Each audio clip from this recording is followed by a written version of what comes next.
안녕하세요. 하늘뜻 펴기 자리에 초대해 주신 모두교회 펍 여러분들께 감사의 인사를 전합니다. 저희 소박한 나눔에 하나님의 사랑이 더해져서 여러분에게 조그만 자극이 되길 이 시간 소망합니다. 저는 시스밴더 남성 게이입니다.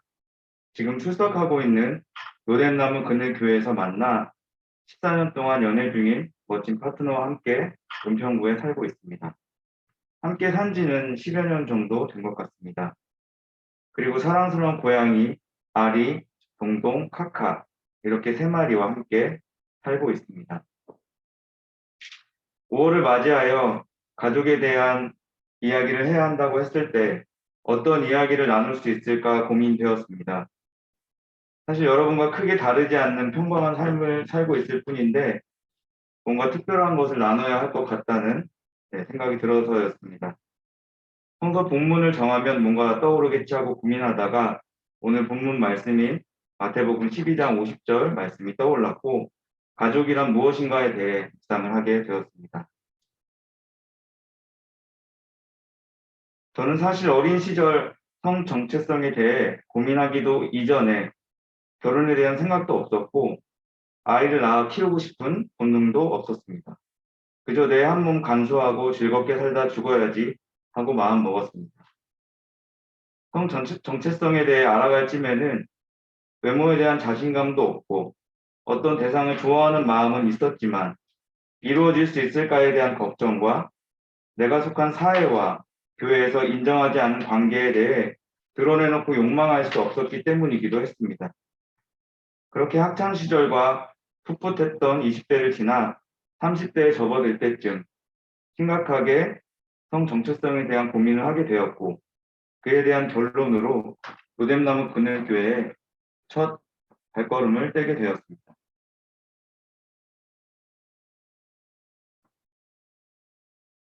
그리고 나서 크리스천 게이로서의 삶을 살아가기 시작했습니다.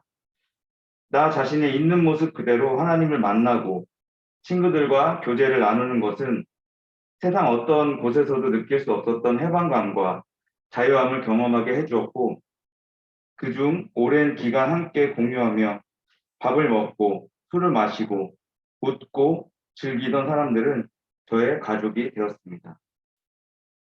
오히려 혈연지간인 부모와 형제에게는 내 자신을 드러낼 수도 없었는데 말이죠. 그리고 중요한 한 가지는 저의 아름다운 파트너를 만났다는 것입니다.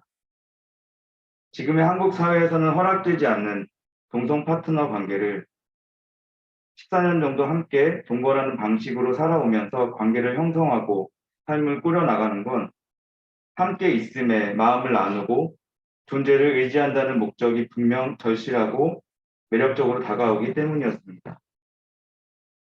물론 성적 긴장감이나 애틋함의 느낌을 계속 가져가고 싶은 커플은 자연스럽게 다른 형태로 관계를 구축하겠지만 사는 동안 함께 살면서 누군가에게 나만의 세계를 오롯이 보여주고 미래를 같이 그리며 행복을 추구하는 것, 가족의 가장 큰 힘이 아닐까 생각합니다. 손만 잡아도 동성애자라고 생각할까봐 두려워했던 사람들의 시선이 애인만 있으면 어떻게든 살아갈 수 있으리라는 억눌려 있던 감정이 그렇게 자연스럽게 풀리면서 그동안 몰랐던 세상과 만나게 된 것이죠. 나만 혼자 잘 살면 되지 않을까 생각이 곁에 있는 사람의 삶을 마주하며 변화하고 함께 살자는 마음으로 물들게 된다는 건 고마운 축복이자 관계 발전의 기회가 아닐까 생각합니다.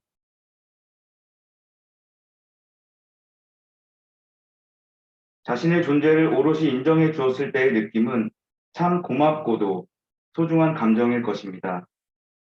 우리의 만남이 떳떳하고 누구에게도 비난받지 않으며 유대 관계가 확실해지는 경험을 하게 되면 자연스럽게 움츠렸던 마음이 열리게 될 것 같기도 합니다.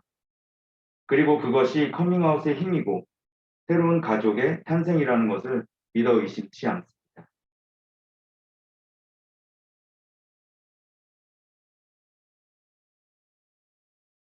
어제 즐겨보는 예능 프로그램인 서울 체크인에서 이효리가 유기견 봉사와 요가를 같이 하면서 친해진 제주도 친구들과 이야기를 나누는 중에 엄마에게 사랑한다는 문자를 보내고 답장을 기다리는 장면이 있었습니다. 전화는 자주 해도 문자로 마음을 표현하지는 못했다고 하면서 가족 중 가장 친밀감을 느끼고 있는 대상인 어머니에 대한 그리움이 표현되는 뭉클한 장면이었습니다. 이어서 키우고 있는 반려동물이 나에게 이런 사랑해라는 문자를 보낸다면 어떨까 하면서 이야기를 나누는데 갑자기 저의 가슴 한쪽이 찡해지면서 눈물이 왈칵 쏟아졌습니다. 평소 같이 살고 있는 아이들의 마음을 잘 알 수 없어 안타까울 때가 많아서였을까요?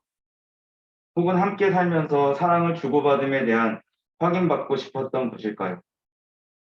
어쨌든 이 아이들이 아빠 사랑해요라고 문자를 보낸다고 상상만 했는데도 기분이 너무 좋고 눈물이 핑 돌게 되었습니다. 이와 다르게 완전 반대의 감정을 경험하게 한 일도 있었습니다. 얼마 전 동탄에서 50여 마리 이상의 고양이를 학대한 사건이 있었습니다. 범인은 도구를 이용해 출산이 임박한 고양이의 눈을 터뜨리거나 굶겨서 때리고 물고문하는 등 잔혹한 방식으로 고양이들을 살해했고 고통스러워 발버둥치는 고양이들의 모습을 웃기다라고 표현했으며 범행 과정을 사진과 영상으로 남겨 SNS 대화방 참여자들에게 공유하기도 했습니다.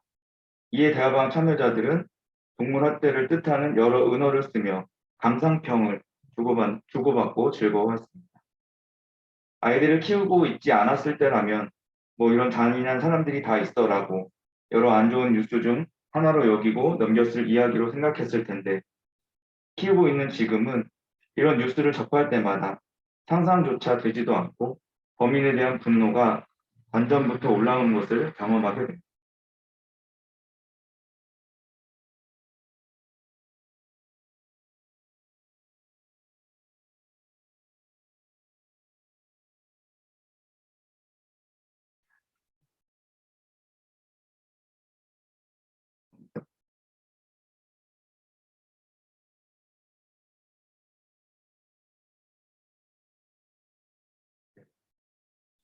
우리아의 아내 바세바를 취한 다윗에게 하나님의 선지자가 찾아가 이야기합니다. 욕심 많은 부자가 본인 것을 잃기 싫어서 가난한 자의 가족을 짓밟았다고. 아주 많이 접했던 이 성경 구절에서 처음으로 반려동물의 존재를 발견하게 되었습니다. 딸과 같이 여겼던 어린 양 한 마리, 그리고 이 한 마리는 예수님의 가르침에 잃은 양 한 마리와도 연결되면서 그저 비유에만 등장하는 것이 아닌 진짜 동물에 대한 마음이겠다는 생각도 하게 됩니다. 어떻게 동물과 함께 자고 먹느냐고 비난하지 않습니다. 오히려 그 마음을 헤아려 분노하며 벌을 주어야 한다고 성경은 이야기하고 있습니다. 이렇게 짧게 제가 생각하고 있는 저의 가족의 단상들을 이렇게 나누어 보았는데요. 오늘 본문의 예수님의 강력한 한 문장을 통해 2000년 전 새로운 가족의 개념이 탄생하였고 지금 이 순간 우리에게 누가 나의 형제고 자매인가를 물었을 때 혈육보다 더 가족 같은 사람들이 하나의 마음으로 엮여 연결되어 있는 것을 마음으로 느끼실 수 있을 것입니다. 혹은 그렇게 되기를 바라는 마음으로 우리를 어떤 장소에 어떤 시간에 불러 모아주셨다는 인도하심도 느낄 때가 있습니다. 물론 이제는 1인 가구가 보편화되고 비혼이 비정상이 아닌 세상이 된 지금 다양한 가족의 형태나 구성원에 대한 이야기는 진부할 수 있다고 생각됩니다. 하지만 여전히 대부분의 결혼 정년기의 젊은 사람들은 수시로 결혼에 대한 질문과 압력을 받으며 못 사람들의 입방아에 오르고 있는 것을 우리는 친인척 가족들의 명절 모임에서 어렵지 않게 느낄 수 있습니다. 많은 교회 공동체들도 그 구성원을 들여다보면 여전히 정상가족주의나 엘리트주의, 혈연, 학연, 지연 등으로 만들어져 소외되고 소수인 구성원을 받아들이는 친가족은 찾아보기 힘듭니다. 내부 결속과 정당화를 위해 만들어진 공동체에 억지로 의미를 부여하기 위해 예수님의 가르침을 반만 이용하는 느낌이랄까요. 신의 이름을 가장하여 벌어지는 혐오스러운 광경들, 반인권적인 모습들이 모두 종교의 탈을 쓴 것임을 발견하는 순간 참된 신앙인이라면 종국에는 선택의 기로에 서게 될지도 모릅니다. 끊임없는 성찰과 물음을 통해 스스로의 믿음을 개척해 나가는 삶은 가족의 의미를 되묻는 작업과 닮아 있는 것 같습니다. 결국은 새로운 가족의 의미를 통해 만들고, 만나고, 교류하면서 하나님 나라의 확장성을 통해 우리의 삶이 더욱더 풍성하게, 의미 있게, 소중하게 채워져 갈 것을 꿈꾸어 봅니다. 오늘은 어버이날입니다. 어버이의 사랑과 수고에 감사하며 의미 있는 기념일로 많은 사람이 지키고 있는 날입니다. 사실 1973년 산업화, 도시화, 핵가족화로 퇴색되어가는 어른 봉양과 경로 사상을 확산하고 국민 정신 개발의 계기로 삼아 우리 실정에 맞는 복지사회 건설에 기여하도록 범국민적 기념일로 지정된 날입니다. 오늘은 우선 우리가 세상에 있을 수 있게 해주신 온 가족들을 돌아보면서 감사하고, 다음으로 어떠한 형태와 상황과 구성원으로 되었든 상관없이 내가 마음을 나누어 쏟아낼 수 있고 그들의 이야기와 관심을 통해 위로를 받고 또한 내가 그러한 사람들 곁에서 벗이 될 수 있어서 하나님의 뜻을 따라 사는 그런 가족이 있다면 함께 감사함과 사랑을 나누는 아름답고 기쁜 기념일로 보내셨으면 하는 소망을 전하며 나눔을 마치겠습니다.